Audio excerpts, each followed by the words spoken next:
Upcast, que no te lo cuenten. Escúchalo. Supe que el fútbol era demasiado pequeño para mí, que ya no bastaba con ser leyenda. Tenía que convertirme en algo más grande, en mito, en presidente. Esta no es una historia sobre política, es una historia sobre lo que pasa cuando un país confunde gloria con salvación. ¡Santiago Galán! ¡Eres eterno! ¡Gol para la historia! Dicen que el poder revela quién eres, pero hay hombres a los que el poder no revela nada, solo los desata. Nací en el campo de batalla y aquí estoy. Por fin vamos a cambiar las cosas. Vamos a devolver a España su lugar. En una noche como esta, no se debate, se sobrevive. Porque este país se mide no por cómo trata sus más ricos, sino por cómo cuida a los que más lo necesitan. En la víspera del debate más importante de una nación, un líder está dispuesto a quemarlo todo. ¡Seguridad! ¡Llévense a Raquel ya! ¡Lo tenéis todo grabado! Somos dinamita. Somos inevitables. Una ficción sonora de Joan Prats protagonizada por Hugo Silva. El Partido del Poder, de Upcast. Disponible en las plataformas de podcasting.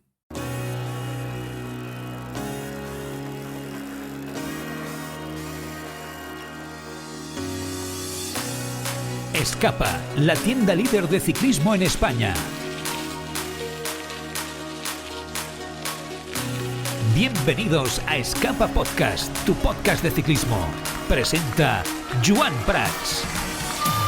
Hola, ¿qué tal? Muy buenas, ¿cómo estáis? Bienvenidos una semana más, porque arranca una temporada más de Escapa Podcast. Bueno, hemos estado descansando con algún capítulo ahí especial, con algún recorrido, con la entrevista a Machín, y una temporada más os vamos a acompañar aquí en Escapa Podcast, una temporada que se presenta apasionante por delante y que la encaramos con la máxima ilusión, con las máximas ganas de debatir sobre nuestra gran pasión, sobre el ciclismo y de hablar, ¿no?, de lo que sucede en la carretera, como llevamos haciendo tantos años ya con vosotros aquí en Escapa Podcast. Y bueno, tenemos que empezar a lo grande, ¿no? Porque es verdad que esta semana empieza ya el Tour Down Under, que vamos a estar pendientes, evidentemente, que la semana que viene comentaremos un poquito. Seguramente hoy en tertulia vamos a hablar algo ya con los invitados, pero más allá de eso hay que echar un ojo a Benidorm, a la victoria de ayer de Mathieu van der Poel, que se impuso con autoridad en la prueba de la Copa del Mundo de Ciclocross en casa.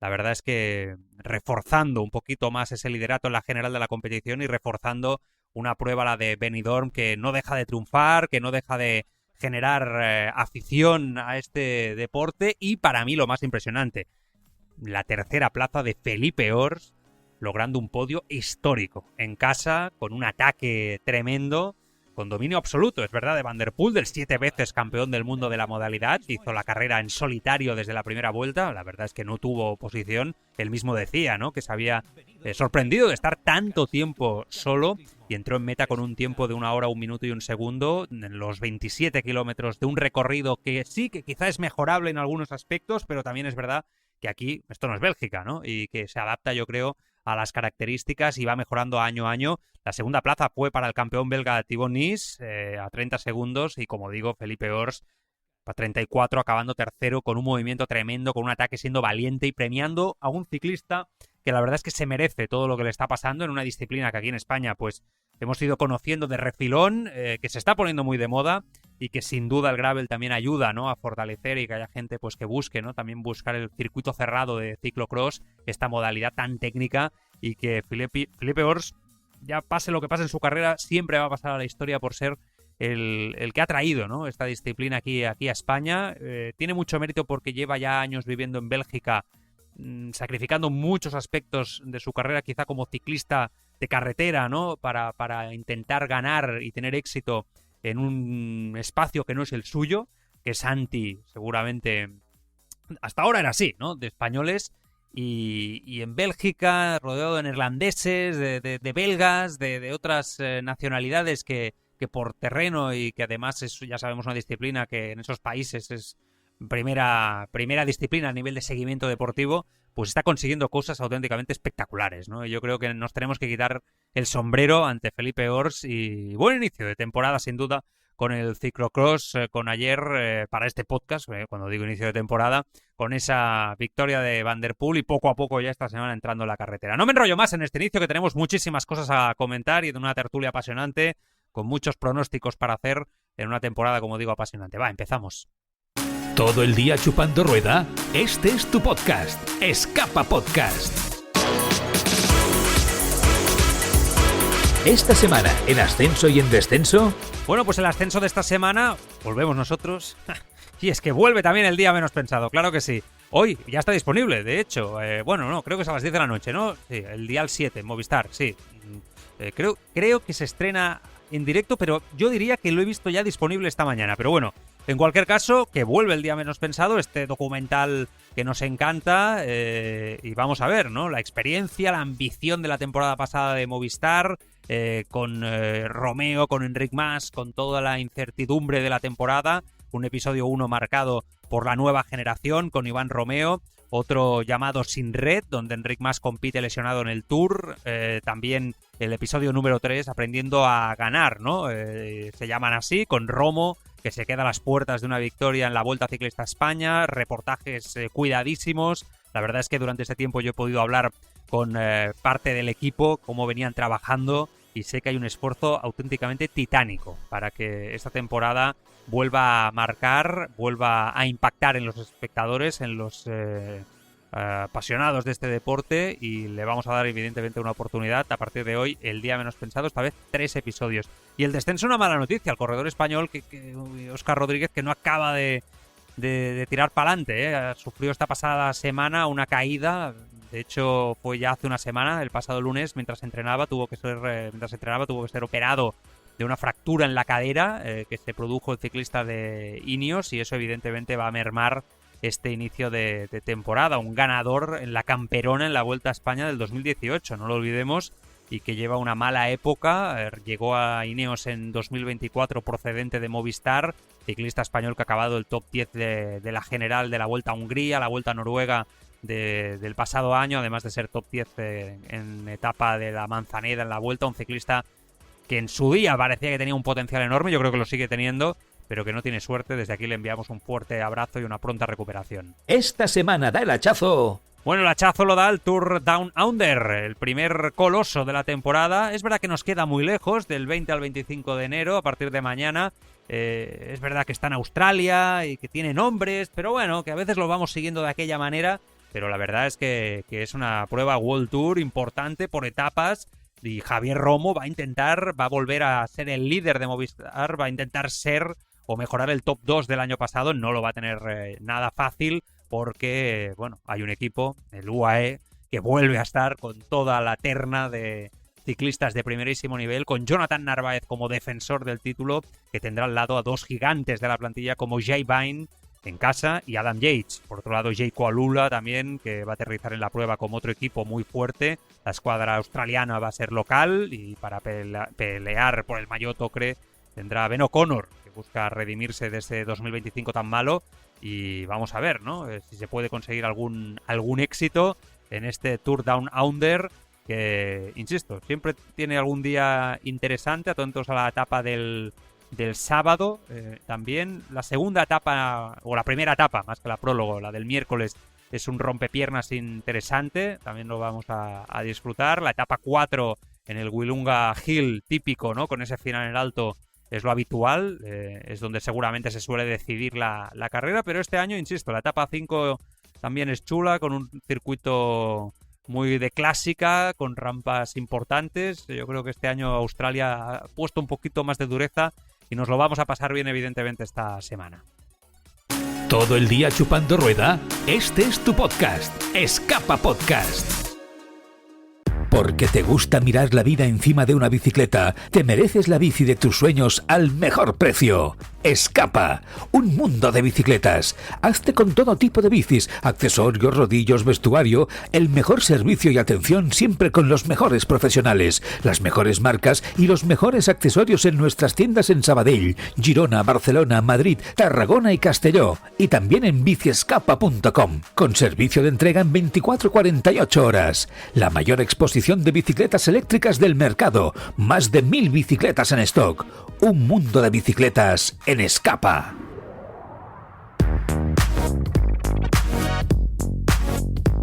Bueno, esto no cambia, ¿eh? A nivel de esquema de programa, vamos a comentar algunas noticias de los últimos días. Es verdad que la cosa está, de momento, muy tranquila y muy especulativa. Todo se ha dicho ya a la espera de que esto empiece a rodar y tengamos más chicha, más material para comentar aquí en el podcast. Pero más allá de eso, algunas noticias interesantes. Ford, el CEO del Soudal Quick Step, que admitía, ¿no?, que toda la planificación deportiva de la temporada se había diseñado en el equipo pensando en que Remco Evenepoel se iba a quedar y que iba a ser el líder, ¿no? Y que a partir de su salida al Red Bull pues se han movido para incorporar a corredores como Pipo Zana o Alberto Denis, y que a partir de aquí vamos a ver qué tal reacciona también Mikel Landa, ¿no? Pero mucha honestidad por parte del Soudal, que vamos a ver qué hacen, ¿no? La verdad es que es un palo importante para ellos, ¿no? Fijaos que habían, siendo un equipo de clásicas de toda la vida, mejor equipo de clásicas de toda la vida, ¿no? Los Lobos, los últimos años sale la figura de Remco Evenepoel, lo adaptan todo a Evenepoel, se convierten en un equipo, o lo intentan, porque yo creo que no lo acabaron de conseguir del todo, ¿no? Ya encarado las grandes vueltas a la alta montaña, intentar que Remco, ¿no?, estuviera a gusto y tuviera un buen equipo a su alrededor. Remco se va, evidentemente está en su derecho, pagó cláusula, tal, no sé qué. Ahora se quedan en una situación donde Landa ya con una edad, Landa ya sabéis que dice que va a hacer las 3 grandes vueltas esta próxima temporada, o que parece que podría hacerlas, en todo caso, es una opción real, ¿no? Hacer Giro, Tour y Vuelta a Ciclista España. Landa que está animado, que está lejos, parece, por todas las declaraciones que le hemos leído, ¿no?, de retirarse. Pero bueno, es evidente que Soudal va a tener que hacer un planteamiento, ¿no? Vamos a ver si se va reconvirtiendo o no, de nuevo, hacia lo que era en el pasado, o no. ¿Cuánto entrenan? ¿Cuánto llegan a pedalear los profesionales entre semana? Todos que aquí la mayoría somos ciclistas, que nos encanta el ciclismo y queremos saber este tipo de detalles. Un nuevo informe de esta semana muy interesante explicaba que los profesionales llegan a pedalear entre 20 y 30 horas a la semana. En periodos de base incluso superan las 30 horas semanales, acumulando entre 500 y 1000 kilómetros según su rol y su calendario. Y el entrenamiento combina rodajes largos, trabajo de alta intensidad, recuperación activa y sesiones específicas según su especialidad, desde sprints hasta contrarreloj, y se apoya en una nutrición muy alta en carbohidratos y proteínas para, evidentemente, soportar todo ello. Y recuperación, cada día al físico, ¿no? Este nuevo informe, que digo, insisto, si a veces os preguntáis, muchos, ¿no? Esto creo que se nos ha pasado a todos nosotros, amateurs, globeros, rodadores, ¿no? ¿Que estamos cerca o estamos lejos de ellos? 20 y 30 horas a la semana. Imaginaos, ¿no?, lo que rodáis. Y 20-30 horas a la semana, acumulando entre 500 y 1000 kilómetros un ciclista profesional. El que acumula muchos kilómetros y tiene las ideas cada día más claras es Jonas Vingegaard, que ya tiene un calendario muy enfocado, con esa participación en el Giro de Italia, en el Tour, antes UAE Tour, que ojito este año, en febrero, esto está a tocar ya, porque va a ser una prueba en los Emiratos muy chula. Volta a Cataluña también va a tener a Jonas Vingegaard como protagonista. Críticas, de nuevo, a la programación de Jonas Vingegaard, relativamente corta, es cierto, alrededor de 60 días de competición. Él defiende que su gran objetivo es competir poco para optimizar el rendimiento de cara al gran objetivo, que siempre es ganar el Tour de Francia. No lo esconde, así lo ha declarado esta semana, y a mí me parece bien, porque también, quiero decir, me sabe mal que Jonas Vingegaard no se bata quizá en clásicas a otros ciclistas, que lo intente, por lo menos, ¿no?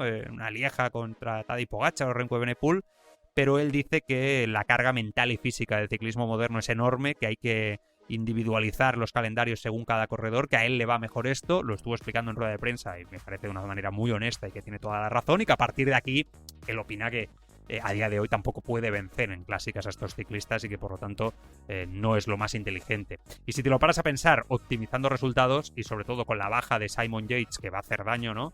ya hablaremos ahora en tertulia, con esa retirada de Simon Yates, que ha sido una de las sorpresas, ¿no?, de esta temporada, hoy que volvemos como podcast. Hombre, pues dicho así o visto de esta manera, sinceramente, ¿no? Visma este año tiene que optimizar más que nunca. ¿Cuánto ganan los ciclistas profesionales en 2026? Otra pregunta interesante, y que también esta semana hemos tenido noticias al respecto. La brecha salarial en el ciclismo es seguramente una de las más pronunciadas a día de hoy del deporte moderno. Evidentemente Tadej Pogačar está arriba del todo, salario estimado alrededor de los 8 millones de euros anuales. Vingegaard y Remco están segundos, 5 o 6 millones se estiman más o menos, pero el salario medio en el World Tour está muy lejos de estos salarios, está rondando los 500.000 euros, que oye, no está nada mal, ya los querríamos muchos, pero a medida que descendemos en la pirámide se cae hasta salarios de 100.000 y 300.000 para gregarios, alrededor de 44.000 euros al año, como mínimo fijado por la UCI, ese es el mínimo, ¿no? Por ejemplo, un chaval que entra en el UAE, 44.000 mínimo. Ya os digo yo que hay equipos que les pagan bastante más a ciclistas jóvenes, que son fichajes importantes. Equipos como UAE, equipos como Lidl está pagando bastante mejor a estos ciclistas. Bueno, son datos interesantes que nos ayudan también un poquito a situar el panorama a nivel económico, que eso sí, este año ha visto cómo los presupuestos de todos los equipos aumentan en la mayoría, y especialmente hay un salto de presupuestario muy importante de equipos como Red Bull, de Lidl Trek, que apuestan y dan un salto importante, como Visma, ¿no?, que siempre está ahí entre los mejores y que anunció esta pasada semana una de las primeras incorporaciones que van a marcar el futuro inmediato del ciclismo. Han fichado a Banker Hope, este joven belga de tan solo 19 años, ha firmado su primer contrato profesional en el World Tour para las temporadas 27-28. Este chico, que fue criado en Amberes, pero ha pasado mucho tiempo aquí en Cataluña, ha destacado con su equipo de desarrollo desde 2025, especialmente es un croner tremendo, ha logrado varios segundos puestos en el Giro Next Gen, en la Istrian Spring Trophy, en campeonatos europeos y belgas. También ha mostrado buena versatilidad con resultados sólidos en clásicas de un día como la Flecha. Vamos a ver, ¿no?, el director de desarrollo del Visma, Robert de Groot, que subrayaba esta semana que la progresión del joven ha sido notable, tanto física como tácticamente, y que dar el salto al World Tour era inevitable, que van a ir con mucha paciencia con él, pero que le ven un potencial tremendo, ¿no? No creo que para vueltómano, me sorprendería mucho, pero sí que es cierto que parece un ciclista que les va a dar muchos éxitos. Más cositas. El Ken Pharma, que tiene nuevo patrocinador. Se trata de Bond Cycling, una marca australiana especializada en zapatillas de ciclismo de alto rendimiento. Acuerdo que contempla que los corredores compitan con zapatillas desarrolladas bajo criterios científicos de precisión a la adaptación del pie. Esto ya es que esto del ciclismo ya estamos todos en un nivel, buscando optimizar el rendimiento y prevenir lesiones, un factor clave para soportar las exigencias de la temporada completa. Sí que es verdad, yo os lo había explicado alguna vez, que el tema de las zapatillas también había traído alguna lesión incluso, ¿no?, y algún problema. Y es interesante que se vaya experimentando en este tipo de campos, porque, bueno, quizás sí que hay aún bastante, ¿no?, camino a recorrer, ¿no?, en ese sentido, donde seguramente van a estar las mayores innovaciones, como decíamos antes, va a ser en el UAE Tour en febrero. Vingegaard, Remco Evenepoel y Isaac del Toro. Los tres cara a cara. Toma ya. De primeras. Tengo muchas ganas de ver a Isaac del Toro este año, la verdad. Tengo muchas ganas de ver cómo lo hace. Va a servir de previa para lo que vamos a ver esta temporada. El Giro de Italia va a ser también impresionante, ¿no? Sin Pogačar, pero con Joao Almeida, con Enric Mas, con Richard Carapaz. Recordemos que Enric Mas va al Giro. Bueno, hay mucha gente que piensa que lo debería haber hecho antes. Posiblemente tengan razón. Vamos a ver qué tal lo hace, ¿no? Y además, yo creo que el fichaje de Cian Uldebroeks en Movistar les va a permitir, ¿no?, que Enric Mas experimente en su calendario un poquito más, diferenciando de lo que venía haciendo. Después está Derek G, que ya sabéis que ha sido uno de los fichajes de la temporada, el corredor canadiense, buenísimo, que ficha por el Lidl Trek de Juan Ayuso, un G que llega tras rescindir su contrato con el Israel Premier Tech de manera polémica. Lo comentamos aquí, me acuerdo, a final de temporada pasada, una decisión motivada por circunstancias personales de seguridad, y que, bueno, va a ser, yo creo, una gran ayuda para Ayuso, y después me da la sensación que puede hacer una muy buena general en el Giro de Italia 2026, ¿no? Recordemos que fue cuarto en el Giro de Italia 25, y yo creo que va a ser el líder, ¿no? Insisto, en el Giro 26, vamos a ver qué pasa con Esquelmós y compañía, pero buen fichaje, el de G, buen ciclista, siempre lo ha sido, sin lugar a dudas. Pidcock, que va a abrir la temporada 26 en la Vuelta a Murcia. Buena noticia, aquí en casa. Además ha estado con el equipo rodando en Chile, en altura, algo diferente a lo que venimos viendo en las pretemporadas, buscando también pues objetivos de pretemporada diferentes para aumentar aún más el rendimiento si es posible. Gran objetivo de la temporada, gran objetivo de la primavera, está claro, así lo expresaba. Lieja, Bastoña, Lieja. Por el camino, antes, evidentemente, algunas clásicas, Pidcock va a intentar ganar. La verdad es que Pidcock el año pasado creo que nos tenemos que sacar el sombrero, literalmente, ante su final de temporada especialmente, y demostrando que ha evolucionado, que ha dado un paso al frente y creo que se ha sentado sin duda en el nuevo proyecto deportivo. Bueno, lo de Carapaz ya lo hemos dicho, confirmó la semana pasada que va a estar en el Giro de Italia 2026, creo que era una noticia a voces, ¿no?, que iba a ser así, porque bueno, básicamente después de lo que pasó perdiendo ese Giro ante Simon Yates, ¿no?, tirando de Isaac del Toro, la táctica, yo creo que Carapaz siempre ha tenido un cariño especial, ¿no?, por el Giro de Italia y va a intentar volverlo a ganar. Va sumando años Richard Carapaz, que tardó en renovar con EF. Se llegó a comentar en algún tramo, en algún momento, ¿no?, que podía ser el fichaje sorpresa de Movistar Team. Parece que hubo alguna conversación, no acaba de estar del todo confirmado, pero bueno, en cualquier caso está clarísimo que en EF, que además son muy buena gente, yo siempre os hablo muy bien de ellos porque la verdad es que es un equipo muy majo, pues está clarísimo, ¿no?, al respecto. Lidl Trek, a través de su director técnico, que ha lanzado un mensaje claro: a veces olvidamos que el ciclismo no va de vatios, va de velocidad. Una reflexión que subraya que va más allá de los datos de potencia, la capacidad táctica, la colocación en el pelotón, el ritmo real en carrera, que siguen siendo determinantes para obtener resultados, un poco también la capacidad, expresaba, ¿no?, de soportar la presión, de soportar el esfuerzo. Y es cierto, es verdad que los números van muy bien para entrenar, pero es verdad también que esto te lo dicen directores cuando los entrevistas, a veces fuera de micrófonos, etcétera, que muchos ciclistas que mueven vatios por debajo, ¿no?, de ciclistas que a priori son más potentes, bueno, pues se saben mover mejor en carrera, saben sufrir mejor en carrera y que eso aún es ciclismo y eso aún determina, ¿no?, a los grandes campeones. Hay debate dentro de la UCI sobre un cambio de formato que podría dejar el Tour del Porvenir y a otras grandes carreras de ciclismo y naciones, especialmente también sin participación en ciertas ediciones. Se habla mucho de que Italia podría ser la perjudicada. Que están habiendo cambios, evidentemente. El objetivo parece que es una reestructuración en modernizar, equilibrar la competición, el calendario UCI, para que algunos países y equipos pues tengan quizá más presencia, adaptado también a nuevos países y adaptado también a una obviedad. Yo creo que esto sí que es verdad que esto sucede, ¿no? Antes tenía mucho sentido todas estas carreras, yo creo que siguen teniendo sentido. A mí me gusta mucho que los ciclistas se desarrollen desde jóvenes y tengan tiempo para hacerlo. No soy contrario a ello, pero no estoy ciego, de momento. Está claro que, aunque con todas las horas que paso en el móvil, mirando el móvil, quizá algún día me quedo ciego. Bueno, bromas aparte, ahí tenéis la primera de temporada, la primera de la temporada, la primera parida de la temporada, que la tenéis en las noticias. Bueno, dicho esto, sí que es verdad que es una evidencia que los ciclistas cada vez dan el salto antes a equipos World Tour, ¿no? Aunque va muy bien también este tipo de carreras. ¿Que hay que darle quizá una vuelta? No lo sé. Quizá hay que hacer un calendario especial para ciclistas que están entre los equipos de desarrollo y el World Tour ahí, no lo sé. Pero que está claro que hay movimientos y que son evidentes, ¿no? Y que estos chavales que con 18, 19 años, 19 años, están ya en equipos World Tour a veces, ¿no?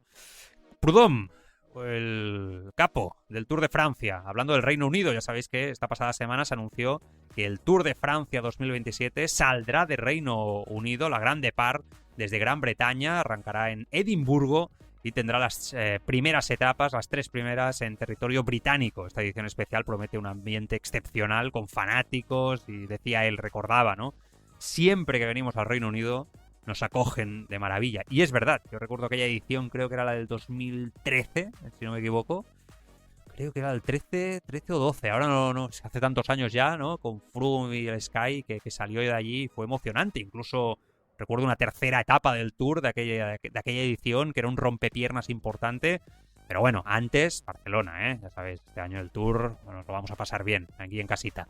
Bueno, antes hablábamos de otros países, pues sí, el calendario internacional este año, lo estaba mirando yo, digo, a ver, vamos a ver las carreras este año. Oye, pues me sorprendió, digo, esto es nuevo. Una carrera en la India, que ha sido incorporada oficialmente al calendario UCI, lo que sigue abriendo nuevas fronteras al ciclismo profesional y ofrece muchas más oportunidades de competición fuera de Europa. Iniciativa interesante, parece que con dinero importante también detrás, muy importante, y a partir de aquí veremos esa carrera que llegará también durante el año. Sepp Kuss ha hablado esta pasada semana, destacando un poco la clave para enfrentarse a rivales como Tadej Pogačar, diciendo que la clave es afrontar cada carrera creyendo que puedes ganarle, que si no, no tendría sentido. Dice, esta mentalidad positiva refleja cómo los corredores afrontan los desafíos de un pelotón saturado de estrellas.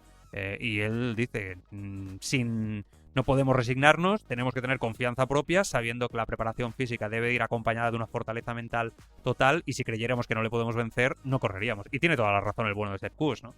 Es cierto que Pogačar parece imbatible, lo de Pogačar es una locura. He estado viendo estos días algunas imágenes suyas, ¿no? Ya sé que tampoco debemos medir esto, ¿no? Pero en redes sociales, entrenando en San Remo, etcétera, es que acojona, permitidme la expresión, porque es que acojona verlo, cómo va, cómo se mueve, lo que hace, es alucinante, ¿no?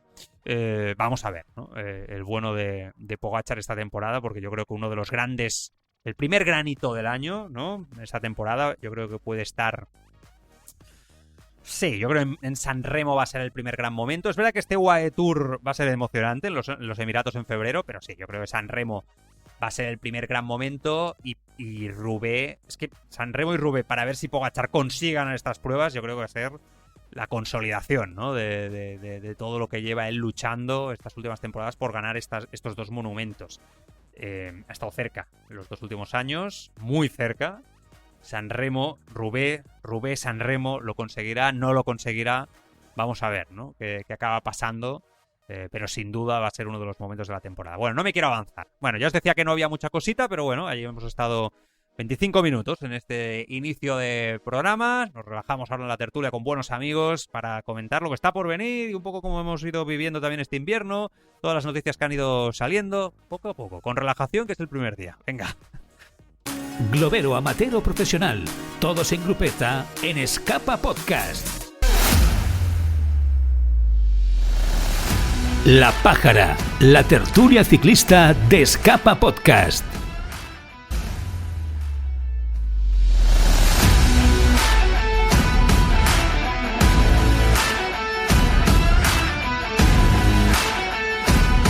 Bueno, pues una temporada más. Aquí estamos con la tertulia de Escapa, lo que pueda salir hoy, un poquito el primer día, empezando temporada, después de todo lo que ha ido sucediendo a lo largo de estas últimas semanas, y a partir de aquí vamos a ver también, ¿no? Qué se da en las próximas carreras. Estoy muy bien acompañado para esta primera tertulia de la temporada por 2 compañeros del Maillot, que bueno, están todo el día juntos, pero hoy también los juntamos aquí en Escapa. Juan Clavijo, además la voz de Eurosport, una de las voces de Eurosport Ciclismo. Juan, ¿qué pasa? Bienvenido, ¿cómo estás? ¿Qué tal, tocayo? ¿Cómo estás? Empiezas muy pronto, ¿eh? Pero... Sí, es que no podía más ya. Pero más pronto que nosotros incluso, ¿eh? Y vosotros estáis ya la semana que viene la otra, ¿no? ¿Entiendo? Bueno, sí, bueno, a ver, ya hemos subido algún que otro especial, sí, sobre todo de las plantillas y de análisis y demás, que eso a la gente le mola mucho. Pero lo que es el semanal que ya es como la seña de identidad del programa, bueno, va a tardar no mucho, yo creo que una semanita más, como... Pero normal. Poco más, pero bueno, claro, que empecéis muy pronto, así me gusta, muy bien. Es que ya también no hemos hecho muchos programas, me lo he tomado con calma estas navidades demasiado quizá, y también la gente lo pedía, yo qué sé, pues mira, ya estamos aquí, empieza Australia y nos metemos de lleno. Y está también David García, otra de las voces habituales del Maillot y habitual también aquí en Escapa. David, ¿qué pasa? Muy buenas, ¿cómo estás? Muy buenas, Joan. Pues encantado de estar aquí un año más y bueno, vamos a hablar un poquito de bicis, que ya tocaba. Yo siempre acabo las temporadas un poco, que es normal también, ¿no? Cansado, harto, pero luego esa magia de que cuando llega enero y asoma el Down Under, porque para mí es el inicio, el Down Under, pues ya te vuelven las ganas, ¿no? Y ya empiezas a situarte y es verdad que es una carrera que cuesta mucho de seguir y de ver, pero... ya tenemos a ciclistas muy buenos compitiendo, así que con ganas. Sí, he visto que hay un poquito más de dureza este año en alguna de las etapas, por lo tanto, bueno, nos lo vamos a pasar bien, ya me parece interesante. Bueno, vamos por partes. quiero preguntar sobre lo de Simon Yates, para empezar, porque aquí no lo hemos comentado, yo creo que nos cogió a todos un poco a contrapié, se han dicho muchas cosas al respecto, muchísimas, incluso me atrevería a decir que demasiadas en alguna dirección, pero está claro que es una baja muy importante para el Visma. Hay quien lo achaca, empezó muy joven, empezamos a ver esa generación de ciclistas que empezaron muy jóvenes que se desgastan muy pronto, otros simplemente es una cuestión de mentalidad. Escuché a Alberto Contador que hizo un post en Instagram muy interesante un poco también sobre el por qué, ¿no? O las razones por las que ha llevado a Simon Yates de forma tan sorprendente a retirarse. No sé, Juan, la verdad es que es una baja importante, estamos hablando del actual ganador del Giro de Italia. Y yo creo que el más lo va a pagar es el Visma y su planificación de la temporada. Sí, de hecho, a mí, si me lo permites, Joan, voy a saltarme un poco el protocolo y le voy a ceder la palabra a David, porque no ha habido defensor del, para mí también, hermano bueno de los Yates, más acérrimo quizá que David en el podcast. Vale. Yo creo que, ya hablando un poco en serio, creo que de por sí la noticia nos ha llamado la atención a todos y nos ha sorprendido, pero insisto, yo creo que además la trayectoria de Simon Yates te la puede telegrafiar bastante mejor, David, que yo. Pues venga, David, empezamos por ti. Por alusiones. Bueno, por alusiones. ¿Qué quieres? ¿Que te nombre todas las victorias de...? Hombre, espero. No, a ver. La retirada. Ha sido un gran defensor, sobre todo de la era Orica, Mitchelton, ahí el que se fue el otro. Sí.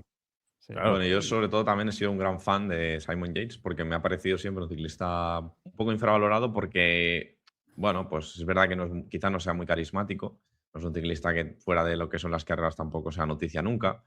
Ha tenido que competir contra rivales muy potentes, tanto en las grandes vueltas como en las vueltas de una semana, ¿no? Que yo diría que es donde más ha destacado, ganando etapas, ganó una Tirreno, se quedó muy cerca de ganar París-Niza 2 o 3 veces, tiene etapas en las 3 grandes vueltas y bueno, pues ese Giro y ese Tour van a destacar, ¿no? También yo una carrera que destacaría de Simon Yates, que es el Giro de 2018, que pasa un poco más desapercibido porque al final no sé ni cómo queda porque se hunde en la general, pero gana 3 etapas.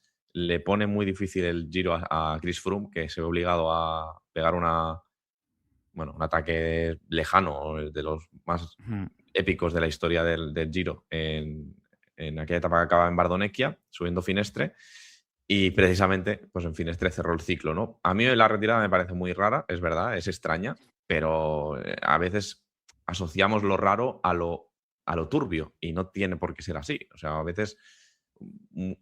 todos hemos tomado decisiones en la vida que si nos dicen un mes antes que íbamos a estar en esa situación, no lo habríamos dicho nunca, ¿no? Entonces, el caso de Simon Yates, pues es una decisión personal y todo lo que pueda decir la gente fuera de eso, pues son especulaciones y son invenciones, salvo que aportes datos, aportes pruebas, cosa que la gente, cuando se sale de lo meramente deportivo, casi nunca aporta, ¿no? Entonces, yo me quedaría con la gran figura que ha sido, que para mí Simon Yates es una leyenda del ciclismo, por lo menos en el siglo XXI.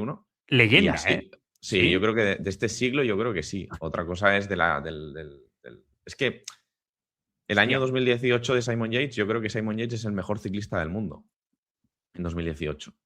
Y realmente en esta era, digamos, reciente, es muy difícil haber sido el mejor del mundo.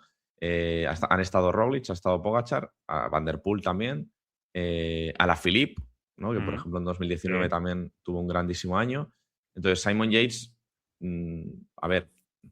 ya digo, tenemos que relativizar. ¿Leyenda de la historia del ciclismo? Pues no, pero de la historia reciente podríamos decir que sí, que es uno de los 10, 15 mejores ciclistas de la última década, sin duda.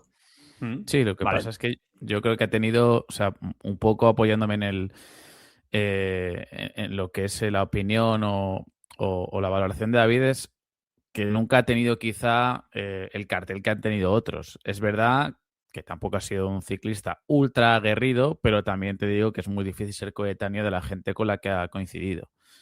Entonces, claro, si tú compartes generaciones con Chris Froome, con Tadej Pogačar, con Jonas Vingegaard, con Primož Roglic, al final quizá tu nombre no sale a la palestra en los debates de quién ha sido el mejor, pero yo estoy de acuerdo en que entre los 10-15 mejores ciclistas se puede situar a Simon Yates, al menos en clave de grandes vueltas, incluso en vueltas de una semana.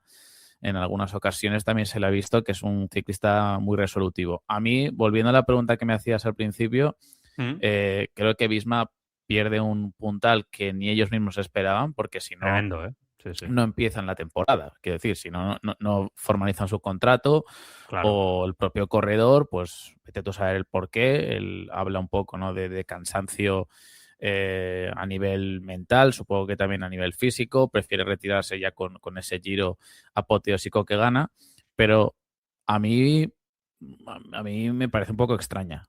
No digo que haya ningún trasfondo en la decisión, como dice David, porque creo que hablar por hablar es innecesario, pero me parece un poco extraño el timing, porque al final, o quién sabe, quizá en esta pretemporada él mismo se ha dado cuenta de que no tenía la motivación necesaria y por lo tanto pues decide retirarse de forma un poco prematura, porque no nota quizás esa ilusión que sí que ha notado en otras temporadas, pero es verdad que a nivel de planificación del equipo no deja de ser cuanto menos extraño, porque para el propio equipo es dejarlo un poco en cueros cuando la planificación ya está hecha y cuando sabes perfectamente que ya no hay corredores que puedan reemplazar ni mucho menos a una figura como Simon Yates. Entonces, bueno, el equipo... Teniendo en cuenta, Juan, también que Simon Yates no es un gregario. O sea, Simon Yates no hizo de gregario el año pasado para Vingegaard en el Tour y no ha hecho de gregario para nadie nunca en su vida, ¿no? Entonces, era un líder del equipo junto con Van Aert, con Brennan y con Vingegaard. Ahora se quedan con los otros tres. 2 son clasicómanos, uno está medio lesionado como es Van Aert, entonces se queda el panorama de inicio de 2026 complicado para Visma, pero vamos, que tienen ahí jóvenes también que ahora van a poder dar un paso al frente, con Hagen, por ejemplo, y esta gente que tendrá más libertad y más oportunidades sin Simon Yates. Así que tienen que ver el vaso medio lleno porque tienen un gran equipo. Bueno, yo creo que es el paso al frente de Jorgensen, ¿no? O sea, yo creo que si alguien tiene que dar ese paso al frente es él, ¿no? Me da la sensación dentro del equipo. No sé si él, incluso acabamos todos un poco con la sensación el año pasado de cierta decepción, ¿no? Con Jorgensen quizás esperábamos un poquito más, ¿no? No sé. Sí, porque hizo un 2024 muy bueno. Sí. El primer año en Visma y el año pasado él mismo lo dijo que se ha dado cuenta que no va a poder ganar generales en vueltas de 3 semanas, entonces seguramente de cara a... Además, Simon Yates creo que lo leí que iba a hacer París-Niza y entonces Jorgensen planificaron Tirreno Adriático, o sea, no sé si van a cambiar el plan. Claro. Porque claro, el tema es que a veces parece muy sencillo, parece el Pro Cycling Manager, ¿no? Cuando lo vemos así, pero Jorgensen quería debutar en Strade Bianche, entonces Strade Bianche es el fin de semana anterior a que empiece Tirreno Adriático y claro, entiendo que ya no pueden cambiar el plan y un ciclista que podía sumar su tercera París-Niza a lo mejor, ¿no? Pues no va a ir ahí porque ha decidido ir a Italia este año. Entonces, es normal que el equipo se quede fastidiado porque es un golpe inesperado, por lo que han dicho los managers, que no se lo esperaban. Pero bueno, hay que respetar la decisión está claro, eso personal del ciclista y reconocerle todo lo que ha conseguido, en lugar de empezar a pensar que ¿sabes? Eso no me ha gustado nada a mí, sí, es verdad. Eso también, yo antes lo he pasado por encima, pero lo quiero decir, David. Ostras, qué manía, ¿no? Con siempre cuando pasa algo, tener que llevárnoslo todo al dopaje o a la ocultación. O sea, vamos a empezar a dar pasos hacia adelante en ese sentido, tú, en este deporte. Sí, es que al final yo creo... De todos modos, y fíjate, porque luego, ¿sabes lo que pasa? Que la hemeroteca es muy peligrosa en ese sentido y luego igual te sacan de este programa, te sacan ahí, mira esto, luego sale un positivo de fulanito y dices, mira, ¿cómo lo defendían? Sí, claro, pero es que estamos hablando completamente a ciegas y haciendo una elucubración de algo que ni siquiera se ha planteado. O sea, es que es como que, qué raro que se retire Simon Yates. Es raro, pero yo digo que es raro por el timing, por la planificación del equipo. Por el momento, sobre todo. Claro, no aludiendo a otros aspectos que ni siquiera se me pasan por la cabeza. Pero bueno, sí que al final muchas veces... Sobre todo las redes sociales se nutren de este tipo de cosas. Ahora hay el run de que va a salir un gran nombre, que incluso periodísticamente, ¿no? También parece que va a salir un gran dopaje. Que esto y es que mires donde mires, la gente habla de esto, ¿no? Pero ahí sale incluso reflexión de la ética periodística. Quiero decir, sale mucha reflexión a propósito de que un podcast casi reflexivo de cómo se procesa esa información, de cómo te llega y de cómo el propio periodista incluso le da cierta veracidad. No hablo ni de ti, Joan, ni de David, ni de mí. En general, cómo todo se alimenta y quizá la mejor opción, el mejor antídoto sería no darle ni siquiera cabida hasta que no haya una información veraz. Por supuesto. Porque al final tú puedes tirar, es decir, a veces no todo el mundo y la gran mayoría no somos Stephen Curry, ¿no? Que tiramos 30 triples y metemos 28. La gran mayoría, pues igual, aquí David seguro que puede, y tú, Joan, que también te gusta el baloncesto, seguro que puedes poner algún nombre más adecuado, pero lo normal es que el ratio de triples sea muy inferior a lo que aporta Stephen Curry. Y digo esto porque muchas veces se lanzan informaciones al vuelo y, claro, a veces entran. Pero claro. Si dices 850 nombres, pues quizá uno salga. Al final, claro. Entonces, bueno, en fin, que es no un tema le queda más interesante. recorrido. No, pero es un tema muy interesante porque nos acompaña de forma obsesiva. Sí que tengo la sensación, volviendo al tema del Bisma, Juan, que, ostras, vale, ha sucedido esto, no lo podían prever, ¿vale? El personaje en sí, Simon, ¿no? Dice, oye, no puedo más, está en su derecho a nivel personal, me voy para casa, ha ganado el dinero ya que tenía que ganar, oye, vida familiar, estupendo, oye, ya nos gustaría mucho, ¿no? De nosotros poder tener esa libertad profesional en algún momento de nuestras vidas, ¿no? Pero sí que entonces ves un poco el Bisma, cómo queda, como contaba ahora David, y lo vas comparando cómo crece Red Bull, cómo crece Lidl Trek, ¿no? UAE, no hace falta decirlo, y sí que yo tengo un poco la sensación de que Bisma ha perdido ese gancho, esa fuerza. Hace unos años era UAE, Bisma y el resto, ¿no? Un poco, ellos dos por encima. Y ahora sí que tengo ya la sensación de que UAE sí que está muy por encima y en ese segundo peldaño está Bisma ahí también, pero ya no está solo, ¿no? Está acompañado, como digo, por estos dos otros equipos y alguno por ahí cerquita también, ¿no? Sí, o sea, de hecho, creo que en el programa de las plantillas, igual David me lo puede recordar, creo que comentamos algo así. O sea, de hecho, dijimos que Bisma había perdido músculo y que Lidl Trek y que Red Bull Bora lo habían ganado. Sobre todo esos dos. Sí, Lidl Trek creo que lo poníamos incluso que podía acabar por delante en lo que viene siendo el ranking UCI, que es verdad que eso luego hay que cogerlo con pinzas porque el que esté por delante del ranking UCI no significa que haya hecho mejor temporada. No. Por cómo funciona el sistema, ¿no? Pero sí que sería un indicador de que, bueno, pues esos dos equipos que claramente los últimos, te diría que 4 o 5 años han sido primero y segundo y primero, yo creo que aquí va a entrar... Yo creo que Lidl Trek, personalmente. Entiendo que la gente también tenga mucha esperanza en Evenepoel y en Red Bull Bora, pero creo que ahí hay algo. No sé si es gestión, no sé si es metodología, no sé lo que es, o cuestión de táctica en carrera, no lo sé, pero creo que van más desordenados los Red Bull Bora, al menos han ido hasta ahora. A ver si con Remco se centran un poco más. Hay muchos ciclistas en Red Bull Bora que han prometido, pero o que han tenido rendimientos pues, muy irregulares. Daniel Felipe Martínez, Fisher Black es un ciclista que no acaba de explotar. Van Hills fue un fichaje de última hora el año pasado pagando un muy buen dinero a Lotto para romper su contrato y no ha rendido tampoco. Blasov ya ha venido a menos. O sea, hay muchos ciclistas que no te generan. Lawrence Pitty también es un ciclista. Lawrence Pitty, me lo ha sacado de la cabeza. Sí. O sea, son bastantes y se agarran evidentemente a Pelitzari y Lipovic, aparte de a Remco, que sí que son dos que han ido muy bien, pero que yo veo a Lidl Trek un equipo, además lo hemos visto este año, que han corrido como un equipo tanto para Milan, lanzándole los sprints, como para Pedersen, como para Esquielmos cuando ha sido necesario en la montaña. O sea, son un equipazo. Sí. A mí también me gusta mucho Juan, Lidl.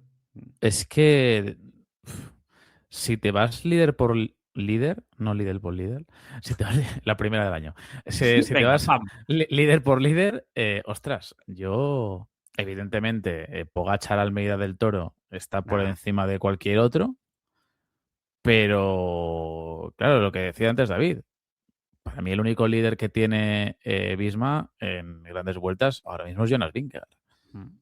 Porque es que es así, o sea, no tiene a nadie más. O sea, y que corre muy poco durante el año, por lo tanto, claro, su espectro es grandes vueltas, principalmente. Como tú dices, Jorgensen debería dar un paso al frente, luego tienen muchos chavales que apuntan maneras, como bien ha dicho David, por ejemplo, Jørgen Nordhagen, que debería empezar a despuntar ya.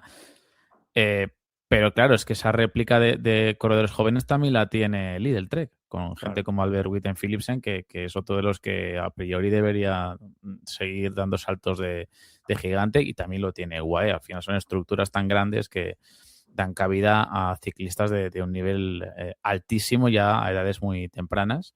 Pero claro, Lidl Trek, volviendo al tema de los líderes, tiene a Ayuso, tiene a Skjelmos, tiene a Pedersen, que también se puede considerar líder, al igual que Van Aert en Visma. Sí. Tiene a Milan, tiene a Ciccone. Quiero decir que al final tiene varios nombres que te pueden ejercer de líder en diferentes carreras. Y luego ya si te vas a Red Bull Bora, te salen de debajo las piedras. A Evenepoel, Lipovic, Pellizzari, Roglic, ostras, Hindley. O sea que al final creo que la plantilla de Red Bull Bora y de Lidl Trek, bajo mi punto de vista, tienen mayor fondo de armario que la que puede tener ahora mismo Visma. Que luego, oye, la temporada es muy larga, pero no sé, el fondo de armario, por ejemplo, yo sí que me hace relegar hasta la cuarta posición, te diría yo, a Visma.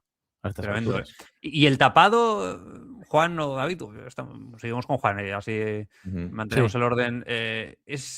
¿Cuál es? Porque yo quizá os sorprendo, pero yo creo que el tapado esta temporada entre los equipos es Decathlon.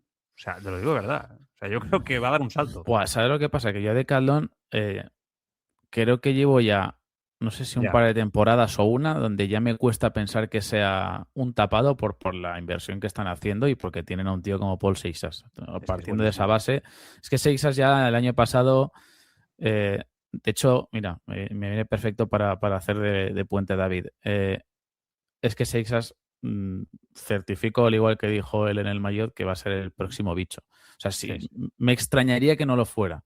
Por condiciones, aunque sea muy joven, pero es de estos tíos que ya ha demostrado que lo tienen en las venas. O sea, lo tienen en su sino. Entonces, tapado de Decathlon. Bueno, pero me refiero quizá a ese equipo que no está en la terna de los 4 o 5 top, ¿no? De los que estábamos hablando, y que quizá puede dar ese paso al frente, ¿no? Sí, además ha fichado a Richitelo también, por ejemplo, tiene a Félix Gall, tiene a jovencitos también incluso que no son Seixas, que es Leo Visió, por ejemplo, que ya el año pasado ganó, si no me equivoco, en Burgos, ¿fue? Sí, la etapa aquí de Burgos que ganó. Proudhon, que también está en un nivel altísimo, y encima ha fichado a Olaf Koig. O sea, quiero decir, ha hecho para mí es de los mejores equipos que se han movido en el mercado. A ver, es que el momento ahora del World Tour, de los equipos del World Tour, está muy polarizado, yo creo, porque hay una serie de proyectos que yo creo que no tienen ningún tipo de rumbo y que están simplemente subsistiendo, bueno, incluso algunos históricos, como por ejemplo Astana, pero que hacen movimientos que no tienen ninguna lógica. O sea, tú ahora mismo te preguntan, ¿quién es la cara visible de Astana? No sabes decir. Tú siempre has podido decir Nibali, incluso en los últimos años Lutsenko, ¿no? Sí. En un menor nivel. Ahora mismo Scaroni, Fortunato, Bettiol. Sí. Cuesta, ¿no? Encontrar una seña de identidad ahí. Y luego equipos como Jayco es un drama, es uno de los peores equipos del World Tour. Sí, el proyecto NSN tiene buenos ciclistas y si rinden, vuelven algunos a su nivel, sobre todo el de Girmay. También tienen a Stephen Williams, que estuvo sin correr el año pasado, pero tienen muy buenos ciclistas, pero no tienen quizá un proyecto tan muy definido, ¿no? Hacia dónde lo van a acabar tirando. Han perdido también a Richitelo, entendiendo que es el anterior Israel, entendedme, aunque sea un nuevo proyecto, nueva empresa y demás. Y luego, pues Picnic, por ejemplo, también un absoluto drama, el peor equipo del World Tour para mí. Y en cambio, como comentaba Juan, como comentabas tú, Joan, también, por arriba sí que están los 4 que hemos comentado, y luego, para mí, el quinto puesto, podríamos decir, está entre Ineos y Decathlon. Sí. Yo creo que entre esos dos equipos, por inversión, por fondo de armario, que parece una tontería porque todos los equipos tienen 29, 30 ciclistas, pero muchos tienen a 5, 6, 7 que son un poco para completar y no esperas demasiado de ellos. Decathlon, Visma y demás, los 30 tienen un porqué, tienen un motivo. Y yo te doy un nombre ya y me callo, de ciclista tapado, ahora que hemos hablado de Visma, que es de los que me huele que es un superdotado, ¿vale? Que es Anton Schiffer, que viene el triatlón, cogió una bici por primera vez con 23 años, entendedme, cogió una bici en el sentido de entrenar, ¿no? De ponerse en serio. Tiene 26, ganó en la etapa reina del Tour de Rumanía el año pasado y es el típico fichaje que llega tarde al ciclismo, pero que tiene unas cualidades físicas tremendas. Bueno, Visma sabrá sus números, supongo, y ya podrán ver si realmente, porque esto ya lo saben, si puede ser un tío que dispute grandes vueltas o algo a menor nivel, pero yo es el que así destacaría un poco y bueno. Un poco los Roglic, empezando tarde, ¿no? Un poquito. Además, triatleta, que obviamente había montado en bici, pero me refería a que una bici, o se centró en la bici, no definitivamente con 23 años. Claro, un poco como Javier Romo también, ¿no? Que empezó esa trayectoria. Y de hecho va a estar en Down Under, Anton Schiffer. Mira, y me haces un pase genial, ¿no? Y que yo voy a rematar. Es que esto... Soy Lamine Yamal. Eres Lamine, y yo estoy ahí, Ferran Torres al espacio, rematando, por cierto, muy bien Ferran Torres esta temporada. Bueno, no es el lugar, pero vamos a ver, dos barcelonistas aquí, hombre, pues aunque sea que los símiles sean con tintes blaugranas. Porque tú caes del lado... ¿De qué? Yo caigo del lado más deplorable ahora mismo, que es el del... No, que va. Bueno, oscuro sí que es. Oscuro sí que es porque... Porque hasta ayer estábamos en descenso, soy del Valencia. Vale, me queda claro. Vale, pues, época compleja, Juan, muy compleja. Muy compleja. Pero bueno, ayer estuve en Getafe y pude verles al menos ganar por primera vez fuera de casa. O sea que tremendo, esos son nuestros logros. Aquí hablamos de Pogačar, que consigue victorias cada día, pues el Valencia con lo que ha sido el Valencia. No tiene esa suerte.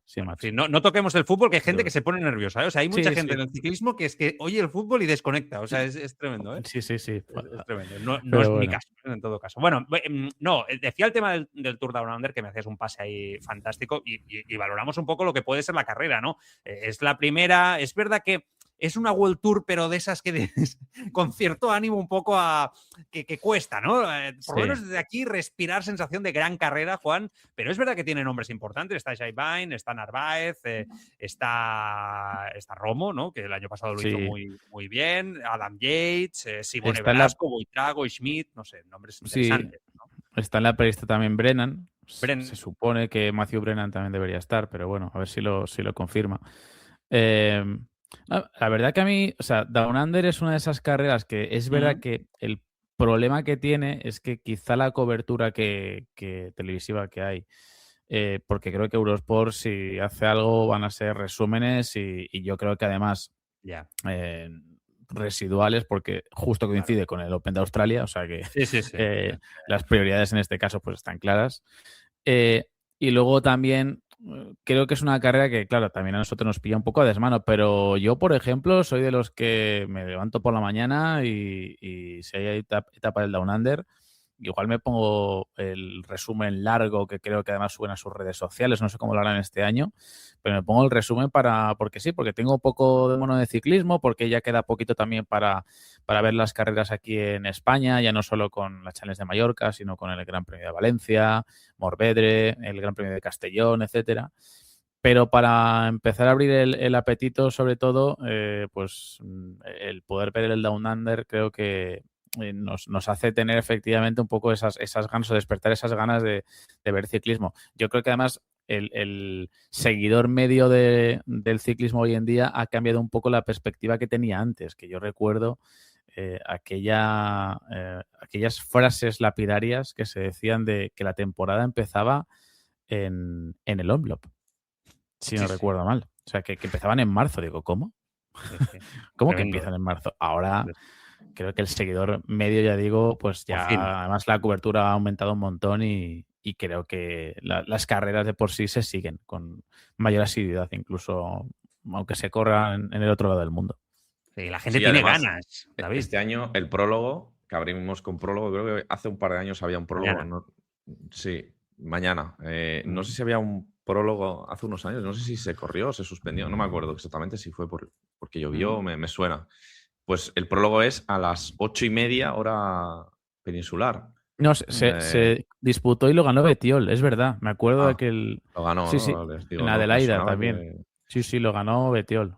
Pero llovía, me parece que hubo algo porque... Sí, algo hubo, sí. Sí, yo me acuerdo también que no sé si estaba Romeo también por ahí, que lo intentaba disputar también. Pero bueno, en cualquier caso, el prólogo son 3 kilómetros. Sí, ¿no? sí. Pero bueno, que para la gente que tenga ganas de verlo y bueno, se lo pueda permitir, porque es a las 8:30 de la mañana, pues no hay que pegarse un madrugón. Si no tienes nada que hacer y puedes verlo, pues mira, y tienes cómo verlo, pues adelante, ¿no? Entonces, el resto de etapas acaban a las 2, 3 de la tarde, hora australiana, por lo tanto acaban a las 4 de la mañana, hora española, y eso ya es que es un horario que ni la NBA, o sea, eso es horrible.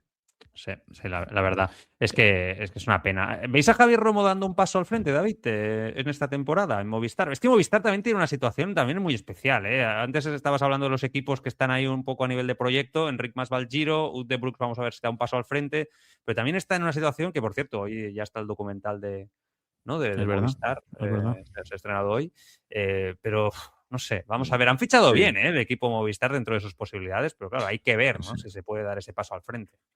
Sí, Movistar tiene que mejorar su clase media, yo creo que lo ha hecho, porque la clase alta en ciclismo está inalcanzable, hay que poner mucho dinero y está todo concentrado en los 4 o 5 equipos que hemos mencionado ya antes, o 6 si metemos a Ineos. Y Javier Romo el año pasado empezó, ya sabemos que casi gana el Down Under, lo perdió en Willunga Hill por nada, y luego se cayó en una clásica en Francia, estuvo todo el año casi pues renqueante y volvió en la vuelta y volvió como volvió, ¿no? Pues espérate, ahora se me ha ido, no llegó a ganar.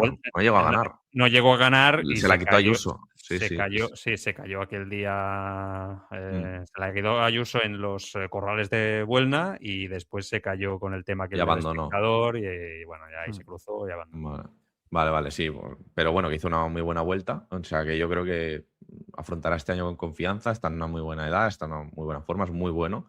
Pero lo que pasa es que yo creo que UAE ya ha decidido traer un equipo para ganar la primera carrera. Claro. Traen a Narváez, a Bain, que para mí Bain es el gran favorito, y Adam Yates, que no sé cómo estará de forma, pero yo creo que Bain es el principal favorito y no me extrañaría que en primero y segundo, primero y tercero, o alguna historia así, la verdad. Es que es alucinante lo de UAE. Es que entrevisté a Machín hace 2 meses o así de aquí en el podcast y la sensación, Juan, que te transmite Machín de tranquilidad, ¿no? En este dominio absoluto. Es que son muy poderosos, pero muchísimo. Como para no estar tranquilo. Claro. Quiero decir, o sea, te vas ahí a Australia y te llevas a un equipo que es que podría ser... O sea, a ti si te ponen a Narváez, Bjerkreim, Molano, Ivo Oliveira, Jay Vine y Adam Yates en cualquier equipo de el Giro o la Vuelta como equipo titular, evidentemente dejando fuera las grandes potencias, ese segundo escalón que decíamos, cualquiera del resto te firma este equipo para, insisto, para un Giro o para una Vuelta, para un Tour igual se puede quedar ligeramente solo, escaso. Pero vamos. Apabullante. Sí, pero te lo llevan al Down Under. Y luego, quiero decir, por ejemplo, en las carreras de España, si no me equivoco, iba a estar Antonio Morgado, también iba a estar por ahí Jan Christen, o sea que tiene nombres a punta pala y claro, el objetivo de este equipo no es otro que superar las 97 victorias, mejor dicho, del año pasado. Yo creo que lo va a tener complicado porque además gente como Ayuso le daba muchos triunfos, le daba muchas victorias y quizá pues lo puedan notar un poquito más, pero bueno, tampoco creo que cambien en exceso.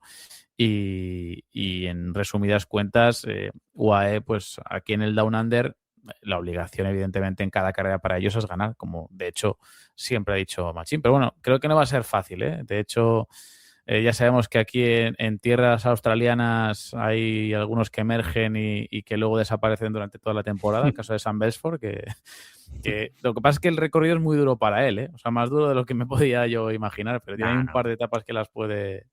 Este año la etapa 2, o sea, prólogo, etapa 1, etapa 2, es la más dura, ¿eh? Más que la de Willunga Hill, que ya sabemos para lo que da esa subida, que es dura y se hace a tope, pero no da para mucho más, son 900 metros, la parte más dura.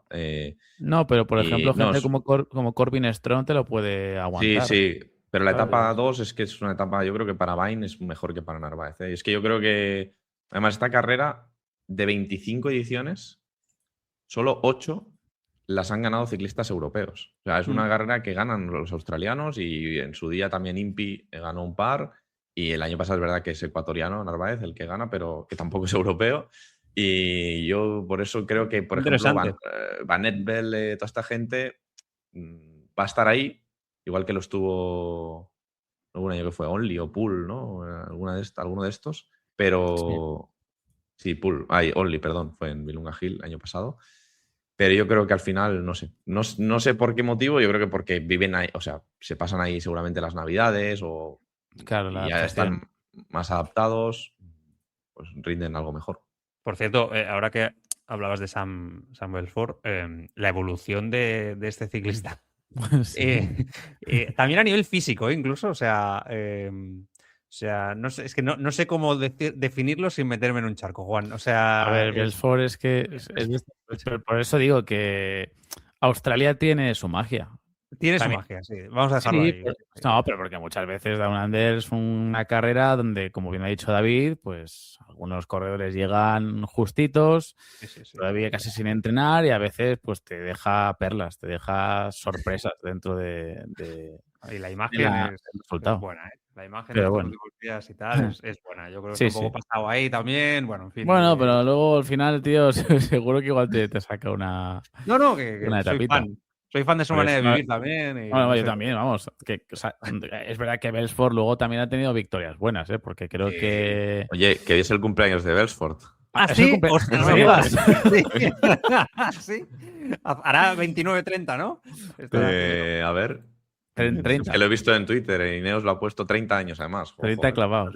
30 ya. Es que el tío tiene 6 victorias de etapa en el Down Under y está metido en el top 5 de ciclistas con más victorias históricamente de esta carrera. Está a 2 de Richie Porte, a 3 de Ewan y luego ya muy lejos de McEwen y de Greipel, que tiene 18. Fíjate. Pero vamos, que es referente, Sam Belfort. No, ahí seguro, ¿no? Que este año empieza ahí en Ineos, ¿eh? Ahí va a estar. Bueno, vamos acabando, pero os quiero preguntar simplemente por la figura de Felipe Ors, que, bueno, yo creo que lo que consiguió ayer es histórico. Realmente yo en el inicio del podcast le he querido dar mucha importancia porque, ostras, recuerdo cuando lo entrevisté que se iba hacia Bélgica, ¿no? Un poco a hacer ese paso a vivir allí también, porque creía que era imposible evolucionar más, ¿no? Ya, sin vivir allí, y los resultados están llegando y está claro que es un poco extraterrestre todo lo que está haciendo Felipe Ors y tiene mucho mérito, ¿no, Juan, del camino que está abriendo? Sí, de hecho, bueno, sobre todo tengo que decir que aquí el mayor defensor del maillot del ciclocross, sin duda, es Sergio Justos. Así que, Joan, si en algún momento necesitas a alguien para hacer un repaso genérico de la temporada de ciclocross, ese es tu nombre. Ese es mi hombre, ¿eh? Ese es tu hombre. Dentro del maillot, ese es tu hombre. Pero bueno, nos da para al menos valorar lo que hizo ayer Felipe. Es verdad que además el circuito había cambiado bastante, llevando al límite las reglas de la UCI, porque 100 metros de arenero estaba bastante ahí en el alambre, pero bueno, creo que el circuito cambió, tuvo unas buenas variaciones que favorecieron un poco, ¿no? También la emoción en esa parte final, tanto con Tibones como con Felipe. Y es verdad que yo creo que también en este caso, en contraposición, pesó demasiado de nuevo que ese tramo de asfalto al 4 o 5% le beneficiase tanto a Van der Poel, que bueno, pues era la única asignatura pendiente que le quedaba prácticamente en lo que es ya una leyenda del ciclocross. Se apuntó a última hora y, como bien dijo el propio Sergio, se apuntó el último y llegó el primero. Pues arrasó una vez más Van der Poel, que sigue destrozando récords, porque creo que no sé cuántas victorias consecutivas lleva y sin bajarse del podio, pues precisamente desde que en Benidorm tuvo aquel accidente con la farola, con aquel poste hace 2 años, y desde entonces no se ha bajado del podio. Pero bueno, lo de Felipe creo que refrenda un poco más, si cabe, la apuesta que hizo él mismo por esta disciplina, porque recordemos que estuvo varios años en Burgos, intentó también aclimatarse a la carretera, pero yo recuerdo fíjate las circunstancias de la vida, que creo que fue la Vuelta a Asturias en 2018, 2017, no recuerdo cuándo fue. Felipe Ors me suena, quiero recordar que en aquella edición salió, creo que corrió. Y yo recuerdo que le preguntaba a Felipe en la salida, oye, Felipe, ¿tú supongo que luego tiras a la carretera, ¿no? Y Felipe me dijo, no tengo la más mínima intención. O sea, yo sé que aquí que la carretera es lo que da de comer, pero es que a mí lo que me mola son las campas, es el soñador, barro. Un soñador. Y, joder, y míralo, sí ha conseguido lo que nadie había logrado hasta ahora, que es ser la gran referencia del ciclocross en España a nivel histórico. O sea, poco más se le puede reprochar. Y abriendo camino, ¿eh? Que eso para mí, Sí. o sea, él lo dejará algún día, se retirará, lo que sea, ¿no? Pero yo creo que está abriendo el camino para que otros ciclistas españoles encuentren ahí en el ciclocross una modalidad, ¿no? Un modo de vida y de quizá obtener éxitos que en la carretera, por ese perfil, quizá no lo tienen tanto, ¿no? Entonces, me parece... Vamos, insisto, es que es una historia muy bonita, David, la de... Sí, la de porque Felipe. es un deporte de ciclistas centroeuropeos, ¿no? Sí. Belgas, holandeses, checos, ¿no? Stibar, tengo el recuerdo de Stibar. Sí. Empiezan a asomar ahora algún italiano, ¿no? Agostinaki, el Francés, que ha hecho también, sí. Education First, pero que ver a un español ahí, meterse ahí, es un poco como cuando ves un español ganando...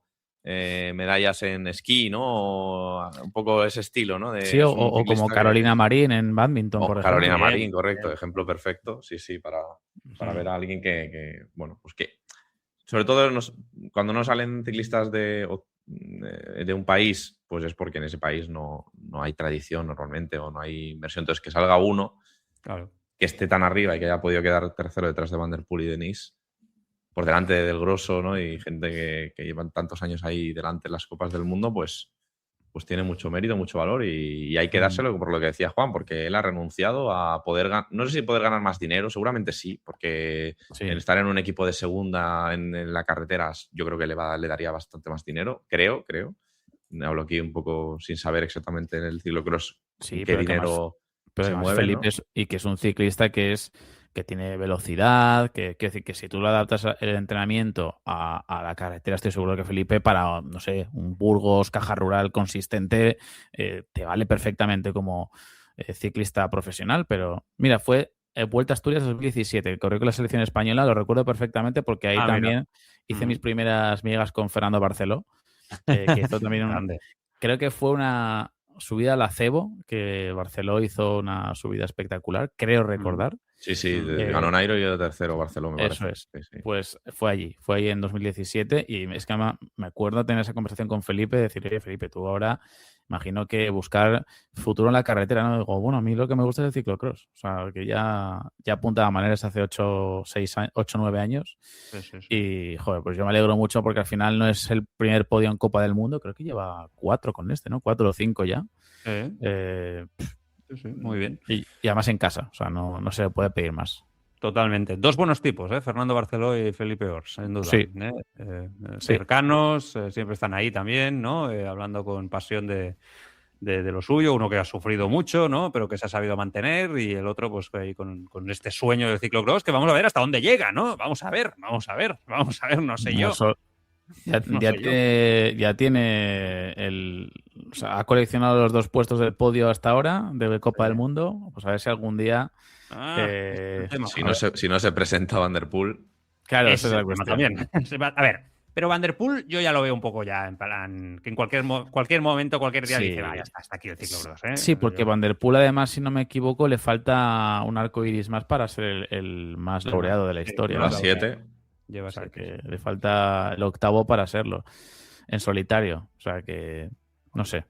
Yo creo que Van der Poel sí, puede ser que ya... De hecho, ya ha aventurado, ¿no? Ya había dicho que quizá la semana, o sea, el año que viene reduzca un poco su temporada de ciclocross. Lo que pasa es que, y con esto acabo, mucho me temo que el que viene a esto del ciclocross, aunque sea para probarlo y aunque sea para divertirse, y ya sabemos que cuando va a divertirse arrasa, está de Pogačar.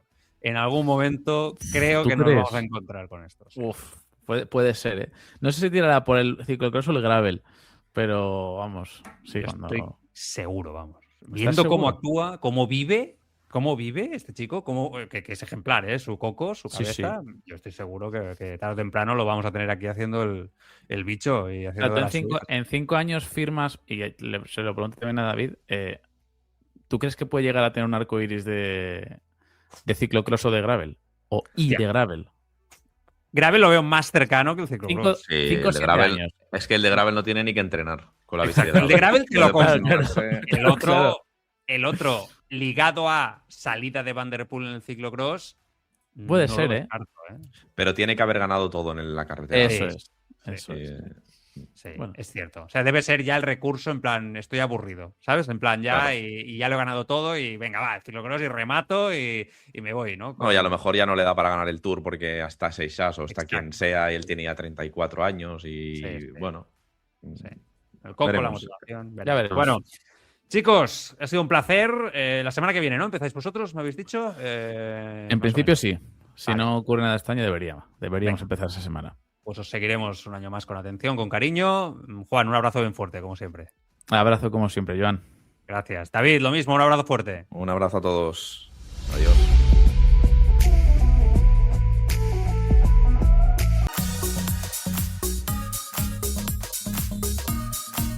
Lo dejamos aquí, volvemos la semana que viene con más cositas en Escapa Podcast, comentando como siempre la actualidad ciclista. Cuidaros mucho, gracias por estar ahí, adiós.